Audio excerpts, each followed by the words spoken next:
Então vamos à Verdade da Vida 21, página 101.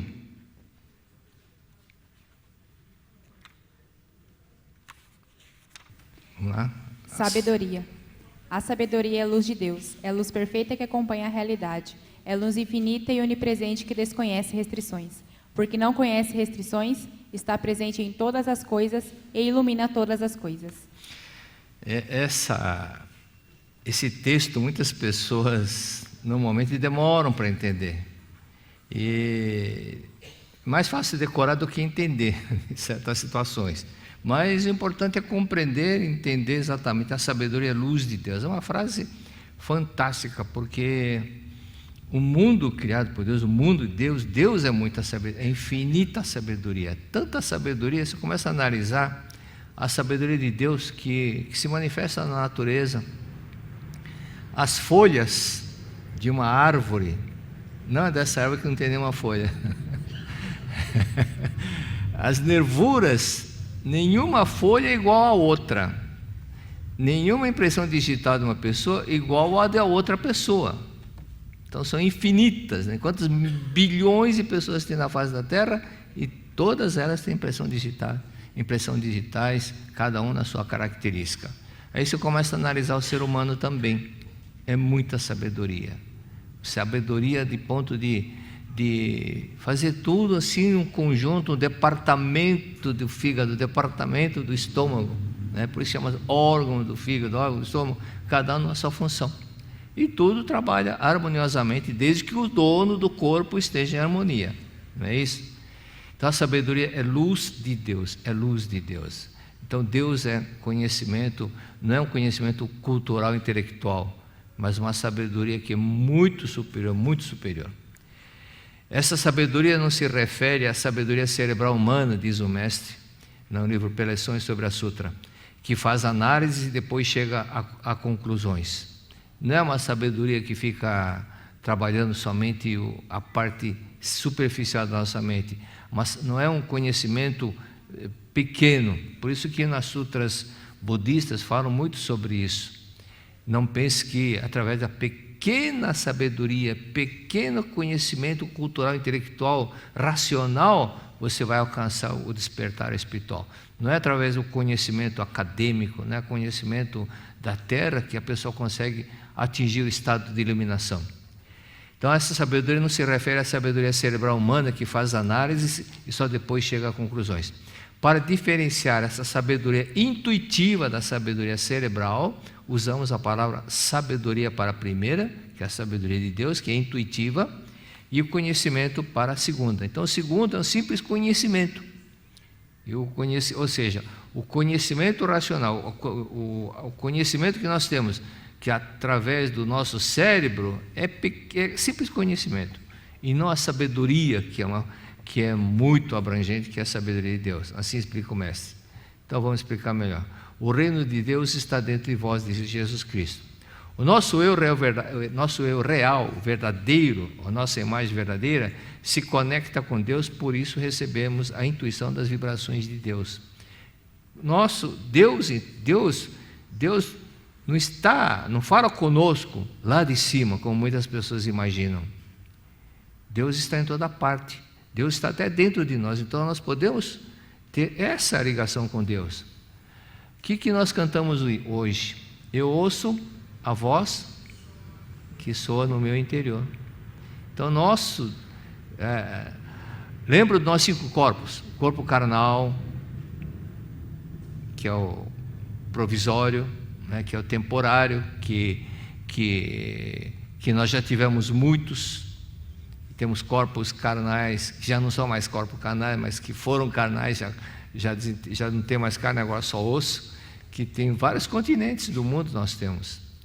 Depois, então, o corpo carnal, depois vem o etérico, que é da percepção, que é o corpo que evapora quando o carnal morre, que é o corpo de onde fica também a energia prana. Depois vem o corpo astral, que é da emoção, todos os sentimentos que a pessoa guarda estão no astral. E depois vem o corpo espiritual, que também é corpo. E no âmago de todas elas tem o corpo real, o corpo verdadeiro, que é a nossa alma, que está ligada a Deus, né? que é o nosso. Então, quando diz eu ouço a voz de Deus, é através do nosso Deus interior que vem à mente, mas nem todas as pessoas captam. E como é que nós podemos captar? Intuitivamente, vem através da intuição, quando a nossa mente o canal está limpo, né? Quando o canal está sujo de ódio, de mágoa, de ódio, de ressentimento, de pensamento negativista, pensamento materialista, esse canal fica obstruído. Então, o conhecimento citado pelo mestre se refere-se ao intelecto.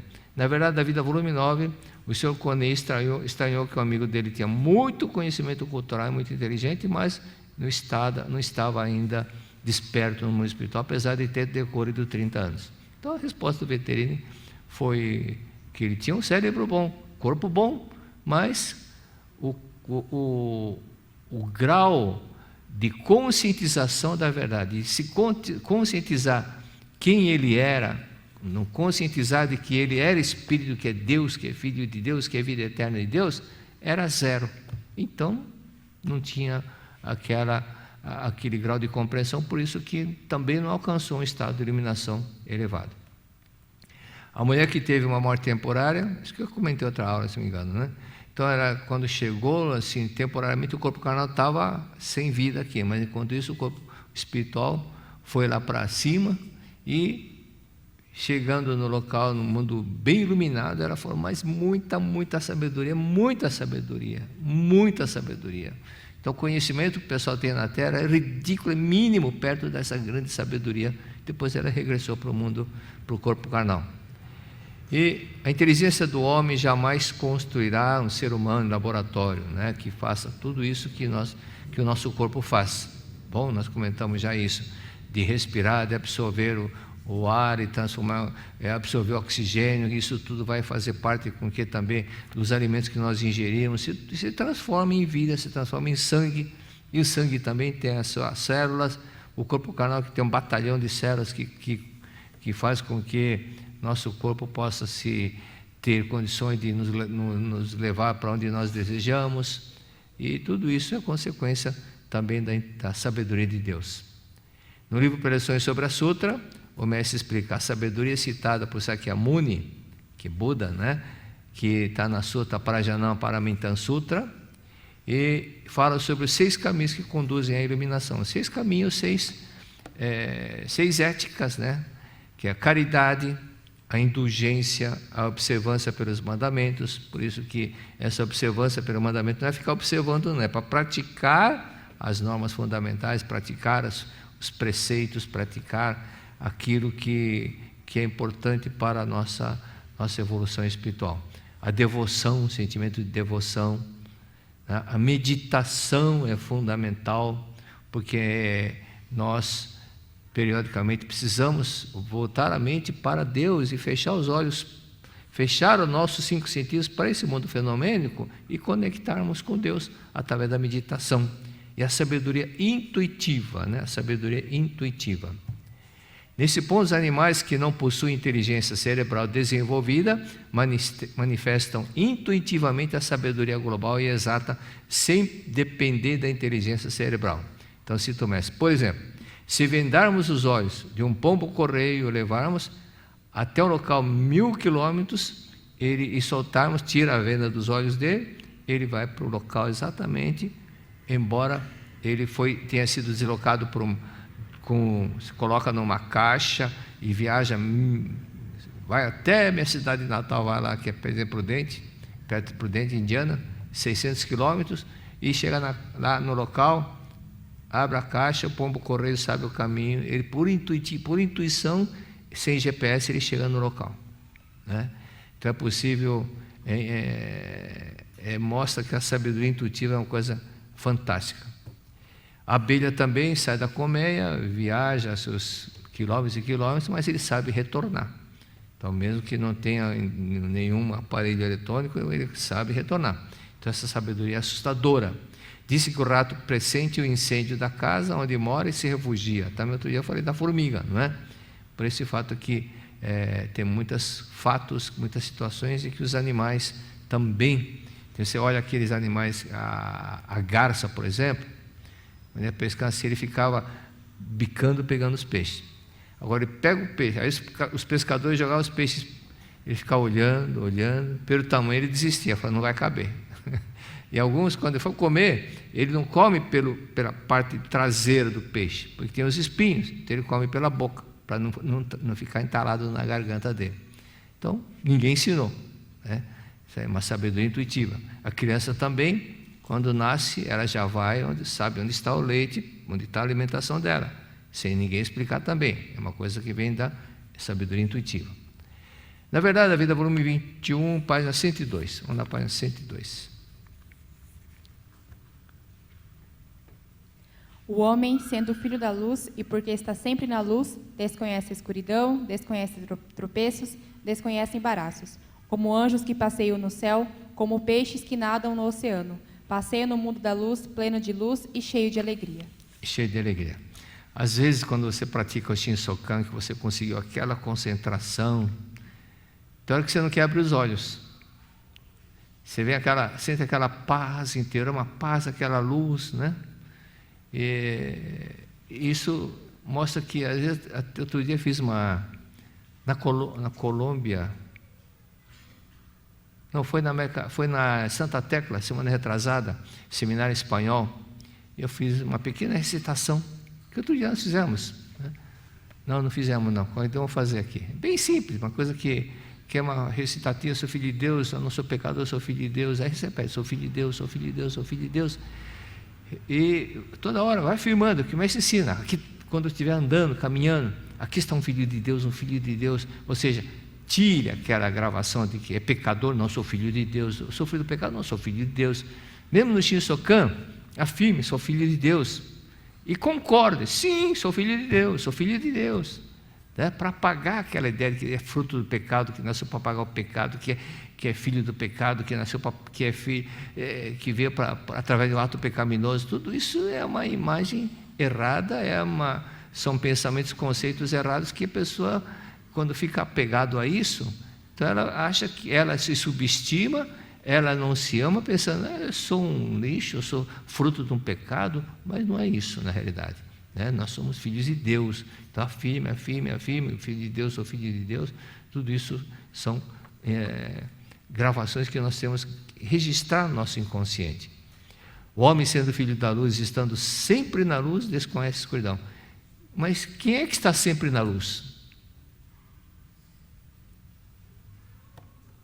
Nosso eu verdadeiro está sempre na luz, né? A nossa natureza divina está sempre ligada a Deus, está sempre na luz.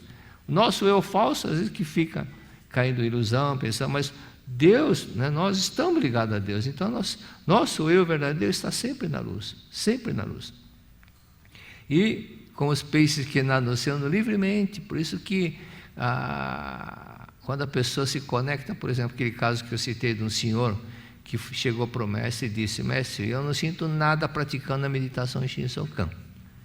E o mestre falou, nada, então vamos praticar. O mestre disse, vamos praticar. Aí o mestre falou, eu vou fazer junto com você. Aí o mestre começou a fazer a meditação em Shinsokan, e essa pessoa, esse amigo que disse que não sentia nada, ficou na frente do mestre. E quando terminou, ele, mestre, falou, mestre, agora entendi o que é Shinsokan. Eu senti que eu saí desse pequeno mundo e que a Terra era pequena, que eu estava sobre a Terra, que eu era maior que o planeta Terra e estava sentindo todo o universo. Eu senti que minha vida é toda essa vida que é imanente no universo. Eu senti que minha vida é todo o universo. Aí o mestre falou, agora você entendeu o que é o Shinsokan. Ele viu, teve essa visão e compreendeu que a vida dele é uma vida igual de Deus. É isso que faz com que entendamos por que nós praticamos o Shinsokan, né? Não é só para pedir coisa, não. Na verdade, Shinsokan puro é simplesmente meditar. Yogananda, o mestre cita muito Yogananda, inclusive ele orienta para ler o livro de Yogananda. Yogananda, ele estava sempre fazendo Shinsokan, igual Jesus Cristo. Se você lê a Bíblia, toda hora Cristo dá uma escapadinha para ficar fazendo a meditação. E meditava. Os 40 dias, 40 noites que ele ficou à margem do Rio Jordão, não ficou só fazendo greve de fome, não. Não é só fazendo jejum, não. Ele ficou meditando, meditava. Por isso que, quando sempre contemplando o mundo criado por Deus, a sua fé aumenta. Você passa a olhar que Deus que criou, o que Deus criou. Tudo é bom, tudo é bom. E só isso que existe. Mas se você não olha nada, em nenhum momento você foca, volve a mente para Deus e para o mundo criado por Deus, você só fica pensando no mundo fenomênico. Vê tragédia, acidente, fica com a mente preocupada, porque só acredita nesse mundo fenomênico que você está vendo com os olhos carnais. Por isso que a fé diminui. E é isso que Cristo chamava a atenção dos seus discípulos, homens de pouca fé. Vocês não têm fé. Por quê? Porque só acreditam naquilo que os olhos carnais enxergam, não é? Então, esse fato assim é o nosso eu verdadeiro. Então vejamos o que faz conectar, que nós possamos ter essa ligação com Deus é através da meditação Shinsokan. Então, sobre Shinsokan, o que o mestre diz? A prática Shinsokan é uma meditação contemplativa, através da qual o homem transcende o mundo fenomênico. Transcende, lembra do prefixo trans? Transporte, muda daqui para lá. Transferência, né? Transatlântico, que cruza o Oceano Atlântico. Por isso que o prefixo trans significa sair do local e avançar para outro. Então, transcende o mundo fenomênico. Então, nós deixamos o mundo fenomênico, isso é, transcende a matéria, transcende a carne, a mente. Depois eu vou explicar as partes grifadas. E entra no mundo de dimensão superior, o mundo da imagem verdadeira, o mundo celestial, né? E o mundo absoluto e perfeito criado por Deus, onde o eu verdadeiro, a nossa natureza, a nossa alma, filho de Deus, funde-se com Deus e onde se fita com os olhos espirituais a perfeição do eu verdadeiro. Então aqui já dá para entender qual é o objetivo de Shinsokan. Não é só para ficar pedindo, não. Não é só para ficar entendendo que fica só na respiração, mas ela não chega a pensar em unir-se com Deus, só fica. Isso é treino Nasalkan, né? Shinsokan. E fita com os olhos espirituais a perfeição do eu verdadeiro. A perfeição do eu verdadeiro, conforme Deus nos criou. E não aquilo que as pessoas ficam imaginando, que é pecador, que nós somos que pecamos, porque somos que ovelha só fica vendo o lado errado, aquilo que não é verdadeiro. Aquilo que Deus nos criou, essa perfeição nós contemplamos. Esse eu verdadeiro, Jesus Cristo também falava, né? Então eu gosto muito daquela frase: aquele que crê em mim, não é? Quando ele disse aquele que crê em mim, acreditar na verdade que eu cito, na verdade que nós somos a verdade, acreditar na verdade, fará obras que eu fiz ou ainda maiores. Então aquele que segue, aquele que entendeu o que ele ensinou, fará os milagres que ele fez ou ainda maiores. Isso Cristo deixou bem claro. Que a vida de Deus, vida eterna, perfeita, indestrutível, vida imortal, infinita. Olha quantos adjetivos, quantas coisas belas que nós somos, né? Que é vida eterna, perfeita, indestrutível, imortal, infinita, pura, imaculada, isenta do pecado, porque Deus não criou nenhuma vida pecaminosa, que jamais pecou. Nosso eu verdadeiro nunca pecou, que jamais errou, que jamais sofreu, que jamais adoeceu, que jamais odiou alguém. Quem odiou foi o ego, não o nosso eu verdadeiro. Nosso eu verdadeiro não tem ego. Deus não criou a vida com ego. É a mente que interiorizando que fica dando atenção ao lado material, isso se chama ego, né? Pois é a vida perfeita e invulnerável de Deus, que jamais se queima no fogo, que jamais se afoga na água, que jamais será atingido por micróbios, e que é a vida infinita que cobre todo o universo, pois Ele é um com Deus infinito. Então, pessoas que têm essa conscientização, muitas vezes, quando sofre um acidente, ela sai ilesa, totalmente ilesa. Então vamos agora por partes.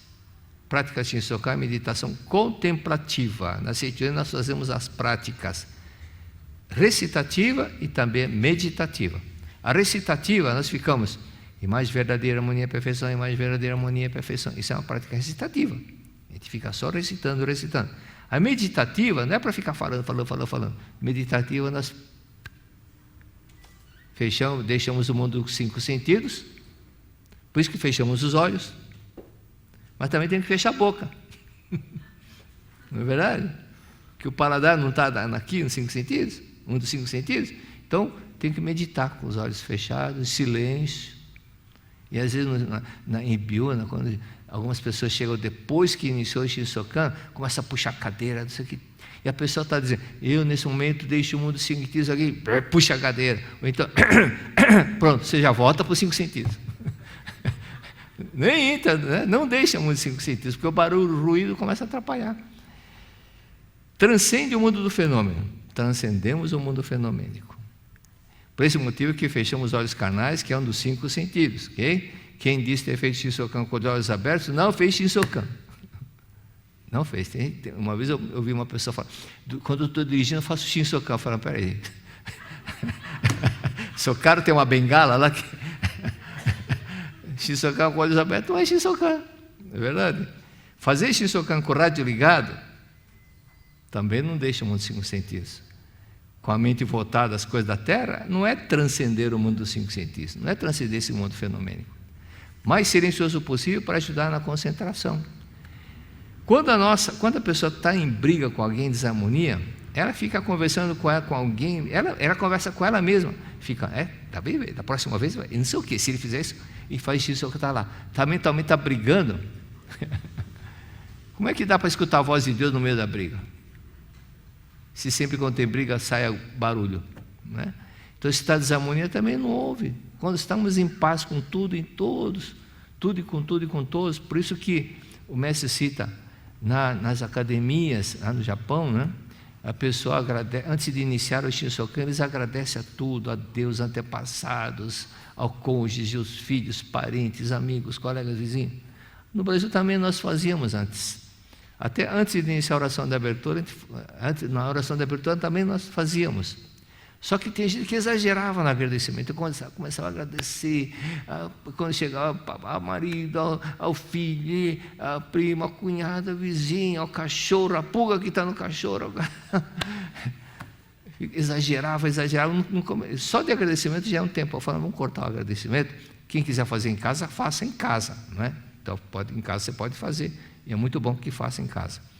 Transcende a matéria, transcende a carne, transcende a mente. Essa mente refere-se à mente consciente, não está falando toda a mente, não. Só está falando da mente racional. A mente que está acordada, que trabalha quando nós estamos acordados. É a mente onde trabalha o cérebro, que é fenomênica, que é material. Tá? Nosso cérebro não é a totalidade da mente. Aliás, até já 2 vezes eu ouvi um erro na revista, uma das principais revistas que circulavam no Brasil, dizendo que a mente, confundindo o consciente com a mente total, como se fosse total. Não é. A mente total se divide em a mente consciente e subconsciente. Então, falar que o consciente engloba, o subconsciente faz parte da mente consciente, está errado. Isso não é correto, né? Então, a mente consciente é somente pequena parte da mente, que é a nossa massa cinzenta, que é a massa... O nosso cérebro é de cor cinzenta e que está trabalhando.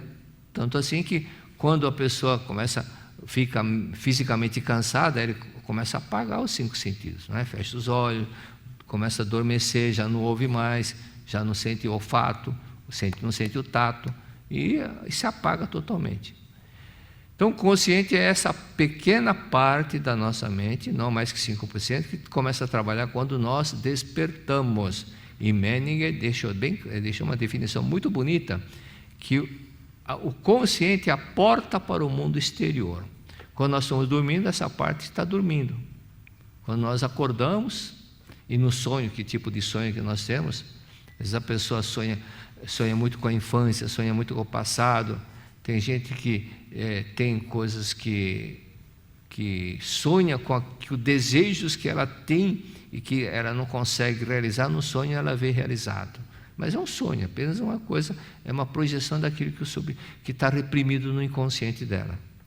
E também coisas que estão totalmente adormecidas, por isso que o Freud procurava descobrir o conflito que estão no inconsciente, os conflitos que muitas vezes afetam o nosso comportamento no dia a dia e que está no inconsciente, que ele procurava descobrir onde é que está o conflito através dos sonhos, identificar onde é que está a causa da pessoa ter um comportamento assim e não mudar, não melhorar, né? Então, são coisas que antes ele procurava descobrir através da hipnose, mas chegou à conclusão que a hipnose não era um método muito eficaz, porque nem todas as pessoas conseguiam ficar hipnotizadas. Então, essas coisas que estão no inconsciente é que a pessoa procura descobrir e ajustar, entender que sem que ela perceba tem esse conflito ainda tem aquele conflito no inconsciente, que é aquele caso só falando assim teoricamente é difícil, né? Aquele caso que eu citei de uma senhora que assistia às aulas que eu dava na Regional ABC, que eu dei nos anos 70, 75 até 82, então ela pegava 3 conduções para ir até lá. Aí um dia contei já esse caso, né? Mas é bom sempre ter gente nova. Ela falou: amanhã eu vou fazer uma cirurgia no dente, que está muito grave a situação. E eu falei: qual que é o dente? Ela falou: esse daqui. Eu falei: você tem conflito com o seu pai? Ela falou: não tem. Tem. Eu falei: qual que é o dente? Esse. Ela falou: não é, com meu pai não tenho nada, com a minha mãe sim, porque eu brigava sempre com a minha mãe, mas com meu pai não. Mas qual é o dente? É esse. Então esse lado esquerdo é papai, esses 2 dentes grandes aqui é papai e mamãe. Assim estava no livro do mestre. Lado esquerdo, então, é papai. E ela foi assim, duvidando, mas quando chegou em casa, ela lembrou da única discussão que teve com o pai. Aí, quando lembrou, começou a chorar, pedir perdão. Então, esse é o verdadeiro arrependimento, né? Esse é o verdadeiro arrependimento. Quando vem lá do inconsciente descobrir, por isso que o mestre escreve, dos conflitos que estão no nosso inconsciente, na hora da prática da purificação da mente, não é para escrever, fiz isso, fiz aquilo, só escrever por escrever. Mas quando é chegar nesse arrependimento de lembrar o fato, por isso que o mestre diz, procure lembrar os fatos, procure lembrar aqueles fatos que muitas vezes você não quer nem lembrar. Você tem medo de lembrar, você não tem aquela coragem de lembrar certas situações, é isso que você tem que ter coragem de colocar no papel, não é? E não fugir daquela situação. É isso que gera aquilo que nós chamamos de mecanismo de defesa. A pessoa procura fugir porque ela não gosta de lembrar um caso que, por exemplo, o marido e a mulher estão conversando, e de repente o marido fala uma coisa, a mulher fala assim: você sabe que eu não gosto de tocar nesse assunto, você sabe que eu não gosto de falar sobre isso. Porque é uma coisa que ela machuca, né? Quer dizer, ela evita de falar nisso, então para evitar, muita gente prefere fugir. Assim como também a debilidade mental, tem gente que prefere ir para um outro mundo, né? Quer dizer, está vivo, mas ela prefere fugir da realidade e fica totalmente fora de si, né? Isso também é uma fuga, porque o conflito que está no inconsciente dela, principalmente com relação aos superiores, ao papai e mamãe, é muito forte. Então é muito comum pessoas que odeiam o pai, odeiam a mãe, muitas vezes ter problema dessa natureza, pequeno problema mental, porque ela não quer mais lembrar, tem um ódio de lembrar, sente raiva do pai, da mãe, não perdoa e acaba manifestando esse problema, ou então constante dor de cabeça. Os 5 sentidos atuam nessa parte da mente. E nós entramos no mundo dimensão superior. Vamos recapitular rapidamente dimensão. Primeiro, uma linha, uma dimensão, lembra? Papel, folha de papel. Tem 2 dimensões, largura, comprimento e largura. 3 dimensões, que é esse mundo terrenal. As 3 dimensões, é o cubo. Ok? A 4ª dimensão é o mundo espiritual não elevado. Quando abrimos a porta da comunicação para o mundo acima da 4ª dimensão. Acima da 4ª dimensão, coisas que pelo senso comum parecem impossíveis, tornam-se possíveis. Isto porque o senso comum é o mundo do pensar da maioria das pessoas a respeito do que acontece no mundo da 3ª dimensão. Então, o mundo da 4ª dimensão, quem está na 4ª dimensão consegue entrar no mundo da 3ª dimensão, mesmo que a dimensão esteja fechada. Por exemplo, que comentamos, os espíritos antepassados, quando nós oramos para eles, mesmo que a sua casa esteja fechada, eles conseguem entrar porque estão no mundo da 4ª dimensão. 4ª dimensão ou 5ª dimensão, né? As invasões não se processam somente nas terras alheias, mas também no mundo das ondas eletromagnéticas, ou seja, o mundo da 4ª dimensão. Então, o mundo da 4ª dimensão é um mundo espiritual não muito elevado, mas também das ondas elétricas, rádio, televisão, celular, ondas hertzianas que também estão no mundo da 4ª dimensão. Eu resumo: quarta dimensão, mundo espiritual baixo, onde tem rádio, celulares também, mundo espiritual não elevado. Mundo da quinta dimensão, espíritos mais elevados. Então, se até esse mundo da quarta dimensão existe em ilusão, e a disputa, precisamos alcançar o mundo da dimensão, da quinta dimensão, onde já não tem aqueles conflitos, desarmonia. Então, esse mundo é o mundo dos antepassados mais elevados, né? Dos guias espirituais. Isso está acendedor, quem tem acendedor antigo, acendedor 137. Mundo da sexta dimensão, mundo do amor, aquele que entende o sentimento dos outros, pensa em tirar o sofrimento alheio, né? Que está sempre preocupado, está sofrendo, eu vou dar uma revista, está sofrendo, eu vou dar, né? Eu vou fazer com que ela possa ir assistir um seminário na academia. Esse sentimento de tirar o sofrimento alheios são sentimentos de amor.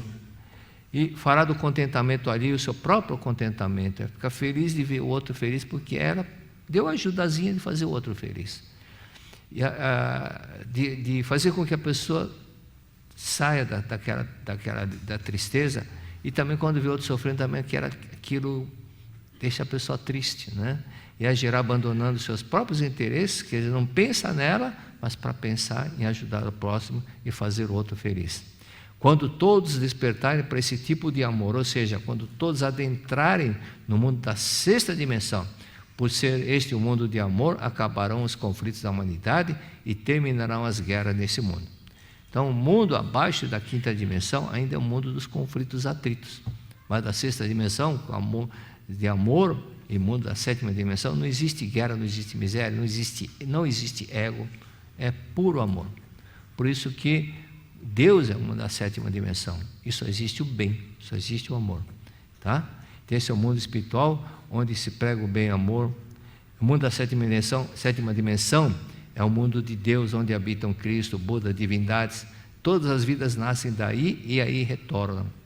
É o mundo de onde nele se regressa, todos os males são curados. Por isso que então o mestre fala, quando você numa oração, muito comum, na oração mútua, a pessoa consegue, sente aquela luz e sente que ela é conduzida por um lugar muito iluminado, paz. E quando regressa, a doença desaparece, porque ela entrou num mundo onde não existe doença, onde não existe miséria. É isso que o mestre explica. Bom, não vai dar tempo. Página 103 não vai dar tempo. Tá bom? Muito obrigado. Muito obrigado.